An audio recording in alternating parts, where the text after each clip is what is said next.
ini adalah air keran yang menampung aliran air yang masih bersifat murni, mutlak, tahur. Jadi ini sangat bermanfaat, karena itu tidak diperkenankan untuk membuang-buang air, ya. Sekali lagi, tidak diperkenankan membuang-buang air pada keadaan yang tidak semestinya. Itu dalam Islam disebut dengan israf, mubazir, ya. Karena itu seperlunya kita keluarkan, kalau menggunakan keran ini seperlunya kita keluarkan, tampung dulu airnya, kan? Nah, yang pertama kita gunakan untuk menyela-nyela, kan? Bagian pertama kita gunakan untuk menyela-nyela seperti ini, keluar, tidak usah terlalu besar, ya, nggak usah terlalu besar sehingga airnya juga tidak boros, ya, untuk keluar. Nah, ini kita menyela-nyela dulu, dimulai dari kanan, ya, ingat ya, selalu dimulai dari yang kanan. Nanti di Al-Bukhari ini di subtopik yang ke-31, jadi kalau kita baca topik yang keempat, kita berwudu, subtopik 31 itu ada namanya subtopik berjudul Babut Tayammun, ya, memulai dengan bagian yang kanan. Selalu kanan didahulukan, kanan dahulukan. Baik ya, jadi kita mulai. Ini kita buka dulu secukupnya kerannya, keluar air. Ulangi ya, tadi sudah kita bismillahirrahmanirrahim, niatkan dalam hati. Kemudian kita menyela-nyelai seperti ini. Ya, ini bagian pertama. Nah, lalu yang kiri juga dibersihkan dulu seperti ini. Ya, sudah ya. Nah, ini sudah dibersihkan. Nah, ini sunnah ya, sudah sunnah yang pertama kita lakukan, karena yang pertama niatkan mengikat pada rukunnya, pokoknya. Jadi ada pokok yang terkait dengan konfirmasi keadaan hati kita. Rukun yang pertama niat, kan? Nah, kemudian dikonfirmasi di lisan dengan bismillahirrahmanirrahim. Lalu setelah itu kita masuki sunnah-sunnah, memulai dengan sunnah berwudu. Tadi sudah menyela-nyela dulu, ini membersihkan bagian jemari-jemari dan telapak, ya. Baik, sehingga keadaannya bersih sebelum membersihkan yang lain. Baik, selesai. Kemudian langsung untuk berkumur-kumur kita ambil. Nah, biasanya saya melakukan seperti ini. Kalau sudah ngambil seperti ini, ya. Nah, ini ghurfah namanya. Ghurfah itu dengan satu genggaman, ya, cidukan seperti ini. Genggaman atau cidukan seperti ini. Nanti biasanya kalau saya suka melakukan untuk menghemat itu, begitu dibuka sudah cukup ini, ya. Lalu saya akan tutup terlebih dahulu, tutup. Nah, sehingga air tidak terus mengalir, ya. Jadi langsung kita kumur-kumur.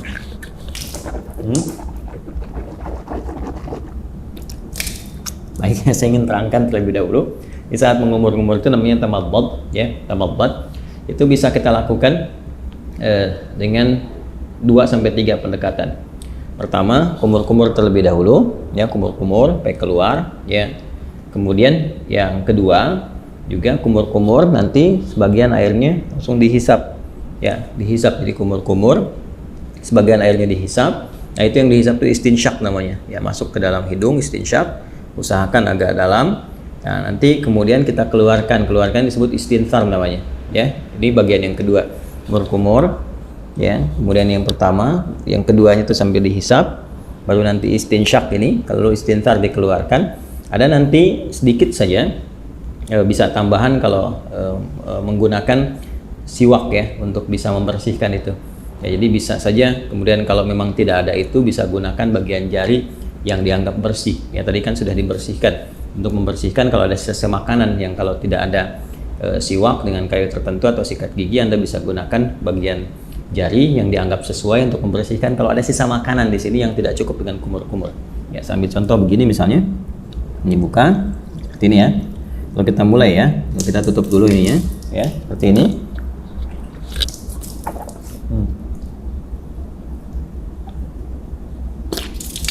Gitu, ya. Nah, ini untuk yang sikat giginya atau membersihkan bagian sisa makanan, sehingga kalau sudah makan, ya, tidak sempat juga sikat giginya, nanti kita bisa bersihkan dengan bagian jari yang sesuai, ya. Itu untuk kondisi-kondisi tertentu. Saya ulang, ya. Nanti setelah itu istinsyaknya nanti bisa terpisah. Kalau bisa bersamaan juga bagus. Ini sambil istinsyak, kan, nanti dikeluarkan. Ya, kita ambil contoh, ya. Yang simple dulu. Ini ambil begini, ya, kita kumur-kumur.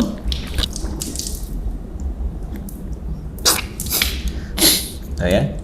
Nah, baik, kita contohkan, ya, sekali lagi, ya. Jadi teman-teman sekalian bisa, tadi kan sudah, ya, untuk kumur-kumur sambil dibersihkan bagian giginya. Nah, kemudian yang kedua kita ambil untuk maksimalkan istinsyak dengan istintarnya. Jadi kumur-kumur lagi sambil dihirup, ya, ke hidung. ya, dibuang. Nah ini bisa berkumur-kumur sambil dihirup, atau kalau mau kumur-kumur dulu, buang, nanti bisa untuk istinsyak dan istinsarnya terpisah, ya. Ya, kita ambil misalnya contoh untuk yang kalau terpisah begini, kumur-kumur, udah, ya. Kalau mau dihirup ke hidungnya terpisah, kita ambil lagi, ya kan, seperti ini. Nah itu ya. Nah ini manfaatnya kalau dipisah ini kayak semacam ada pilek, ya, pilek atau virus tertentu berkumpul. Nah ini biasanya lebih spesifik untuk membersihkan wilayah hidung, sehingga ketika ditekan itu istinsarnya ini bisa dipijit salah satunya bergantian untuk dikeluarkan, ya, sehingga kotoran yang ada di hidung itu bisa keluar. Ya kalau dalam kondisi normal biasa bisa langsung Anda hisap saja, dihirup ya, bukan dihirup ke hidung. Jadi sambil kumur-kumur dihirup ke hidung. Jadi bisa dikeluarkan secara bersamaan atau di hidung terlebih dahulu bisa, karena tidak ada aturan spesifik mana yang didahulukan, apakah di mulut dulu atau di hidung dulu. Jadi kalau Anda ingin keluarkan yang di hidung dulu boleh, misal begini, ya. Nah, kurang lebih demikian, ya. Atau yang di mulut dulu, baru di hidung, nggak ada masalah. Tergantung kondisional saja, karena sifatnya tamadmad dulu, baru istinsyak, itu yang urutannya. Jadi kumur-kumur dulu, baru dihirup. Adapun cara mengeluarkan tidak spesifik diatur. Ya, tapi kalau ingin berurutan boleh dari mulut keluar, baru hidung. Terus kalau kondisi ingin membersihkan spesifik khusus, boleh dipisahkan. Kumur-kumur, ya, kemudian dilepas, baru kemudian khusus untuk yang hidung untuk memudahkan yang di dalam itu keluar. Hikmahnya kan mengeluarkan yang kotor. Jelas ya? Baik. Bisa dipahami ya, teman-teman sekalian? Nah, jadi itu untuk yang pertama, kumur-kumur. Sekali lagi, buka kerannya. Saya ulang ya. Kerannya buka, ambil air ghorfah namanya, segenggaman seperti ini, ya. Kemudian kalau sudah cukup, tutup ini supaya tidak mubadir, kumur-kumur, itu ya, das ya. Nah, baru kemudian dicuci kembali, disiapkan. Nah ini kalau sekali cukup sudah, kalau diperlukan 2 kali 2 kali, 3 kali 3 kali, ya. Dan ini tadi penggunaan jemari sekali lagi ya, untuk menegaskan atau menghilangkan bagian bekas-bekas kalau ada makanan dan sebagainya yang kalau sekiranya tidak memungkinkan untuk gosok gigi atau membersihkan. Jelas ya? Baik, lanjut. Dari sini saya tes air dulu. Kemudian kita buka kembali. Nah, sekarang masuk ke bagian yang pokok. Ya, buka lagi, masuk gini, bagian yang pokok. Tutup, baru ke wajah. Nah, ini yang ingin saya contohkan, bagian pokok yang paling utama itu. Ini ghasala itu ambil airnya, tumpahkan di wajah begini. Ini lihat ya yang telunjuk gini. Oh, seperti ini. Nah, ini bagian jempol yang di sini belakang. Kemudian langsung ke bawah. Nah, ini yang diselai-selai di janggutnya. Ya. Maksudnya apa? Supaya meresap air ke pori-pori karena melewati janggut dalam sini. Kalau nggak ada janggutnya bisa langsung dibasuh ke dagu ya, sini. Nah, jadi ini satu, kalau dirasakan belum cukup keseluruhannya, ambil lagi begini, ya, terus seperti ini, kemudian tutup dulu, ya, terus seperti ini, ya, saya kira 2 kali juga bisa cukup ya, seperti ini, ya. Nah ini nanti ada versi yang sekali itu versinya Ibnu Abbas radhiyallahu taala anhuma yang menyontoh praktek Nabi yang pernah menggunakan sekali. Itu kalau di Al-Bukhari, subtopik yang ke-21, marratan ya. Babul wudu, judulnya itu Babul wudu marratan. Bab pembahasan tentang wudu yang sekali basuh ya. Kemudian nanti yang versi yang keduanya, subtopik 22, itu yang versinya Abdullah bin Zaid. Babul wudu marrataini, 2 kali. Ya, kemudian versi yang Utsman bin Affan radhiyallahu taala anhu, yaitu yang subtopik 23. Itu yang 3 kali, talatan. Nah, versi yang dimaksudkan itu adalah pengalaman sahabat-sahabat mulia ini melihat wudunya Nabi untuk memanfaatkan air, dan juga terkait dengan luasan cakupan ya, apakah tercakup nggak dengan air itu kepada bagian-bagian yang harus dibasuh atau diusap dalam wudu itu. Prinsipnya demikian. Jadi boleh sekali-sekali, 2 kali, atau 3 kali, dan mendahulukan yang kanan. Ya, mendahulukan yang kanan. Ada namanya sebab yang pernah juga saya utarakan, yang nomor 31 subtopiknya babut tayammun, ya, tentang tayammun ketika Nabi mengajarkan Ummu Atiyah radhiyallahu taala anha bagaimana mendahulukan yang kanan. Jadi kanan dulu, baru kemudian kiri. Nah, ini tentang kanan dulu, kemudian yang kiri juga akan masuk setelah ini. Ya, setelah kemudian wajah selesai, baru tangan sampai siku. Ini kita ambil lagi. Ya, wajah selesai, tangan sampai siku, kumpulkan seperti ini airnya. Nah, teman-teman sekalian, ini ya. Kemudian tumpahkan di tangan ini, ya, sampai siku ke sini. Nah, lalu ke sini depan. Nah, terus sampai ke sini, ya. Nah, ratakan seperti ini. Jelas ya? Nah, kalau dirasakan belum cukup, rata, buka lagi airnya, ya. Nah, dianggap cukup, ditumpahkan, tutup dulu seperti ini. Nah, nanti bisa dari depan begini, ya. Kemudian ke belakang bisa seperti ini, yang fleksibel saja. Penting air ditumpahkan, bisa ke sini dulu, bisa ke sini dulu. Ya, tadi kan saya mulai dari belakang itu seperti ini, ke depan. Kemudian yang kedua saya mulai dari depan untuk meratakan, ya, seperti ini. Jelas ya? Nah, kemudian setelah itu ke yang kiri, itu yang dibuka lagi. Nah, tutup seperti ini, ya. Ini boleh fleksibel. Dari mana mulainya? Yang penting dari depan sini ke bagian siku. Ya, nah kurang lebih seperti ini. Ya, kalau mau kita samakan, kalau kanan 2 kali, kiri 2 kali juga ya, untuk bisa menyeimbangkan, menyamakan seperti ini. Tumpahkan, ya, pas ya. Baik. Nah, ini suasana malam kita prakteknya, jadi diiringi dengan sekuteng yang lewat. Jadi ya, teman-teman. Saya, nah selesai. Kemudian mengusap kepala, bukan rambut, ya. Karena kepala, ingat bagian mengusap itu ambil. Nah, ini kan dipercikan nih, ya. Dipercikan seperti ini, tuh ya. Nah, jadi kita pun nggak harus terlalu banyak ngambilnya. Saya ambil secukupnya, percikan, dan nah ini untuk kepala. Kalau dirasakan nggak ada masalah, dari depan ke belakang seperti ini. Ya, kita boleh balikan lagi begini, atau cukup ke belakang juga begini, nggak ada masalah, ya. Lalu versi pertama langsung ke telinga begini. Ya, langsung ke telinga. Ingat yang telunjuk ini bagian dalam begini. Yang jempol ini bagian belakang di sini. Ya, seperti ini. Bisa seperti itu, atau kita dahulukan dulu kepala misalnya. Ya. Nah, kemudian nggak terlalu banyak ya. Cipratkan begini. Nah, usapkan misalnya begini. Nah, ya. Setelah kita rasakan cukup untuk bagian kepala, boleh ditarik lagi ke depan, boleh, atau boleh cukup begini saja. Sah? Ya, atau kalau ada kesulitan tertentu bagian kepala, dahulukan bekat ubun-ubun, atau nanti kalau ini bermasalah sakit bisa sisi-sisi yang lain termasuk kepala. Setelah itu ambil air lagi, ya kan? Baru kemudian membasuh telinga seperti yang tadi dicontohkan, bagian depannya menggunakan telunjuk di sini, belakangnya menggunakan jempol. Jelas ya? Baik, berpindah ke kaki. Nah, ini penting juga karena nanti ada hadis spesifik ya terkait dengan bagian kaki ini, khususnya kotoran-kotoran yang melekat di kuku, ya, kuku bagian jempol ini, ya, di sebelah sini, ujung-ujung ini. Jadi perhatian, ingat kaki sampai kedua mata kaki sampai di sini. Ya, jadi kita bisa ambil lagi airnya seperti ini, ya. Kemudian cukup gini. Nah, biasanya saya bagi 3 bagian. Yang pertama saya tumpahkan, basuh ini dulu. Nah, setelah ini, nah kemudian bagian depan kita bersihkan dulu begini. Ini ya.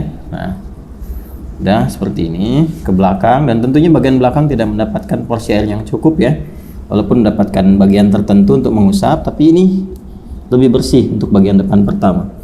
Jadi yang kedua, nah ini kita bisa sempurnakan bagian belakangnya seperti ini. Nah ini ya, majukan lagi ke depan ini. Nah 2 pun sudah cukup sebetulnya ya. Kalau dirasakan kurang bisa dengan 3. Selanjutnya yang kiri, seperti halnya yang kanan tadi. Kita ambil ini ya. Nah, ini seperti ini. Saya suka menggunakan kelingking karena lebih fleksibel untuk menyela-nyelanya. Ini dibersihkan di sini. Ya, ini. Lalu ke belakang. Nah, kemudian disempurnakan. Ambil lagi, kita tumpahkan seperti ini. Ya. Dah, selesai. Nah, ini selesai ya. Setelah selesai, udah, kita diusahakan menghadap ke arah kiblat, 3 detik sini. Ya, lalu kita berdoa. Doa yang sudah pernah diajarkan juga ya, syahadatain dulu. Asyhadu an la ilaha illallah, asyhadu anna Muhammadar Rasulullah, ya kan?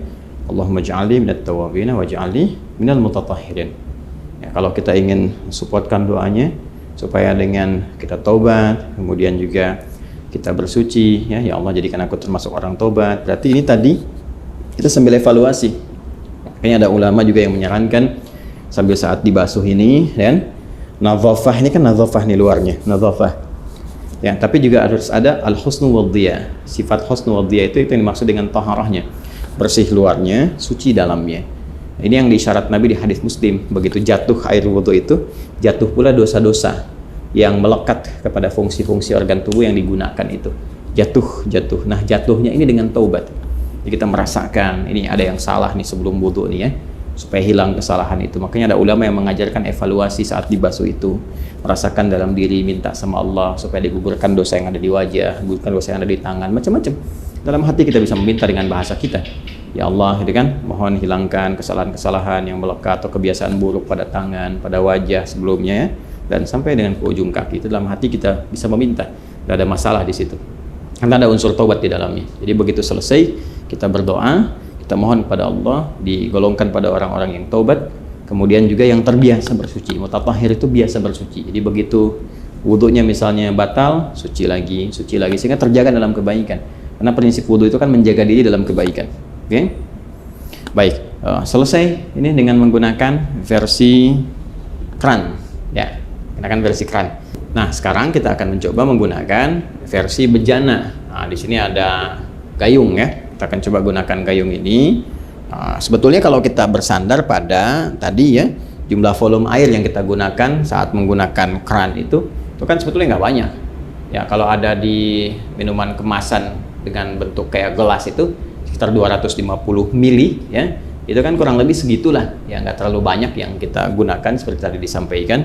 Jadi kalau kita tampung dengan gayung pun kurang lebih, bismillah ya, ini habis cukupnya, udah harus penuh juga, mungkin kita ambil setengahnya segini cukup ya, setengahnya begini cukup ya, tergantung keadaan kitanya. Nah ini kalau pakai gayung, kalau di atas nanti jatuhnya terlalu tinggi, jadi saya turunkan ke bawah untuk menyontohkan, misalnya di sini ya, paling gampang ya seperti ini. Ya, jadi kan sudah keadaan jongkok. Kalau di Timur Tengah kan ada, atau tidak yang Timur Tengah, saya kadang-kadang di beberapa negara atau beberapa tempat di Indonesia juga kadang-kadang ada suka pakai dudukan tuh ya, jadi kita bisa sambil duduk.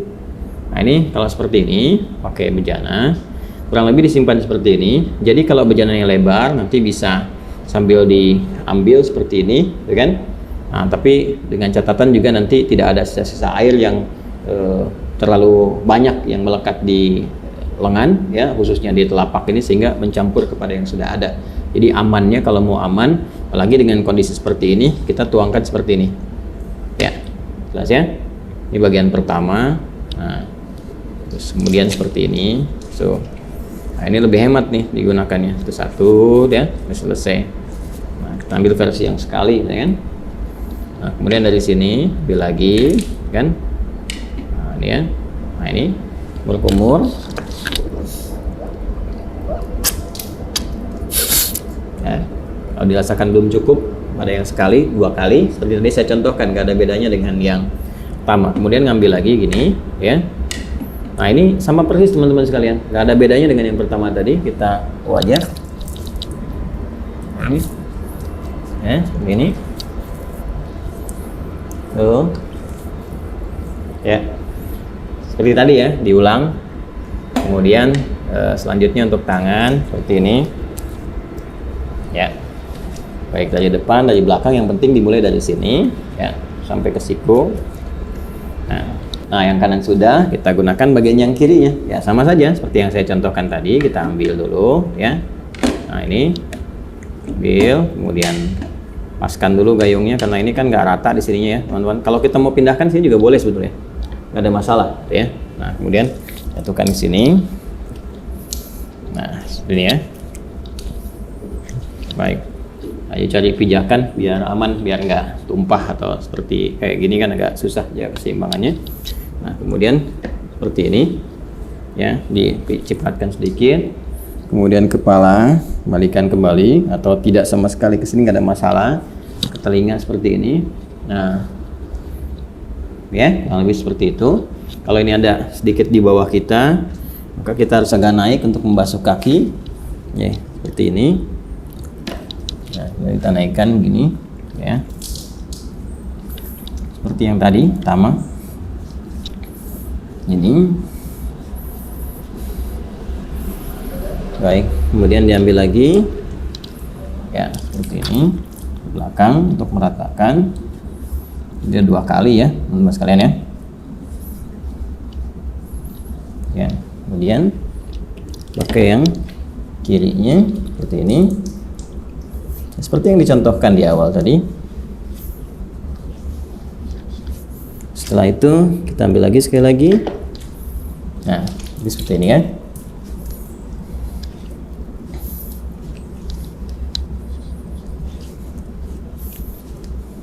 Baik.